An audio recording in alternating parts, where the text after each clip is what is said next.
Oui, il y a une confusion entre dignité et autonomie. C'est une énorme confusion.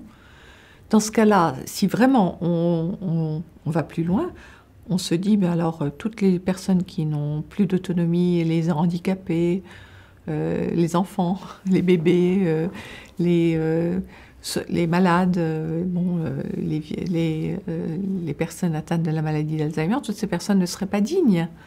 C'est un discours qui n'est pas acceptable.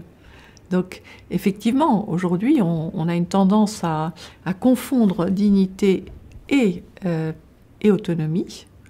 Il faut absolument casser ça. Parce que, là encore, moi j'ai vu des personnes extrêmement dépendantes, c'est-à-dire qui ont perdu toute autonomie et qui restent extrêmement dignes dans, je dirais, dans leur manière d'être d'abord, et puis, quand bien même elles ne le seraient, je dirais, elles ne le seraient pas, elles auraient un comportement, par exemple,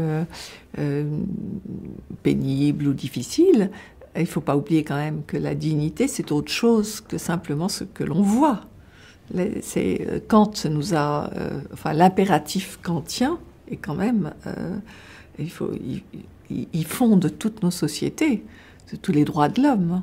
Hein, la personne est digne, tout simplement en soi parce que c'est une dignité intrinsèque, parce qu'elle est humaine. Hein. Donc ça, il faut lutter contre cette confusion. Alors, moi, je dis aussi qu'il y a une différence entre dignité et sentiment de la dignité. Parce qu'on peut avoir le sentiment d'avoir perdu sa dignité, ce qui ne veut pas dire qu'on a perdu sa dignité, mais on en a le sentiment. Et ça vient complètement de la manière dont les autres s'occupent de vous et vous regardent. C'est pour ça que je ne suis absolument pas d'accord avec les gens qui disent que la dignité est quelque chose qui est complètement subjectif et qu'on est seul juge de sa dignité. On entend beaucoup ça. Non, la dignité, elle est fonction du regard de l'autre et de la manière dont l'autre s'occupe de soi.